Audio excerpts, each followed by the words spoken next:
RGC ന്യൂസിലേക്ക് സ്വാഗതം. ഷാജാൻ മൂലത്തറ.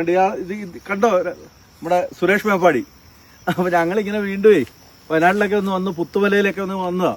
അപ്പൊ വന്ന കൂട്ടത്തില് ഈ ഒരു പൂക്കളൊക്കെ ഇതിനെ കുറിച്ചൊന്ന് പരിചയപ്പെടുത്തുന്നതിന് വേണ്ടിട്ട് ഇത് എന്തോ പൂവോ സുരേഷ്? ഇത് കോളാമ്പിപ്പൂ എന്ന് പറയും. എന്ത് വലിപ്പല്ലേ? വയനാട് നല്ല വലിപ്പം. ശരിയല്ലേ നിൽക്കുന്നത്? അതിന്റെ പൂ നിൽക്കുന്നുണ്ടോ? ഇത് എല്ലാ സ്ഥലത്തൊന്നും ഉണ്ടാവൂലേ? ഇത് നല്ല വളക്കൂറുള്ള സ്ഥലങ്ങളില് കാട് മലപ്രദേശങ്ങളിലൊക്കെ കാണാൻ പറ്റും. ഇതൊരു വ്യത്യസ്തമായ പൂവാണ്.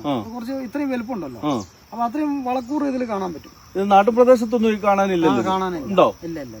കരിമഞ്ഞള്, കരിമഞ്ഞളാണ് ഇപ്പൊ നമ്മൾ കാണിച്ചു തരുന്നത്. ഇതാ ഒറിജിനൽ കരിമഞ്ഞള്. ഒറിജിനല ഇതാണ് അതല്ലേ? ഇങ്ങനെ നീല കളർ വരും. ഇതാ അതിന്റെ ചെടിയാ അത്. എന്താ നമ്മൾ പറിച്ച് നാശാക്കുന്നില്ല, കാണിച്ചേ. ഇതാ ഇതുപോലെ ഒരുപാട് സാധനങ്ങളുണ്ട് ഇവിടെ അല്ലേ? ഭയങ്കര കരിമഞ്ഞളാട്ടോ. നോക്കാം.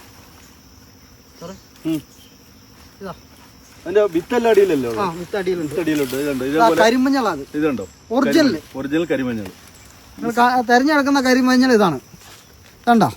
ഇത് തണ്ട് തന്നെ ഇത്ര കളറാ, നീല കളർന്ന കളറാ. പക്ഷെ അതൊക്കെ മഞ്ഞൾ അടിയിലോട്ടുണ്ട്. മഞ്ഞൾ അടിയിലുണ്ട്. ഇങ്ങനെ ഒരുപാട് സംഭവങ്ങൾ അങ്ങോട്ടുണ്ട്. ഒരുപാട് സാധനങ്ങളുണ്ട്. ഇതൊന്നും കാണിക്കുന്നതിന് വേണ്ടിട്ടാ, ഈ പൂവും ഈ കരിമഞ്ഞളും ഒക്കെ ഒന്ന് കാണിക്കുന്നതിന് വേണ്ടിട്ടാ ഇപ്പൊ ഈ വീഡിയോ വന്ന്.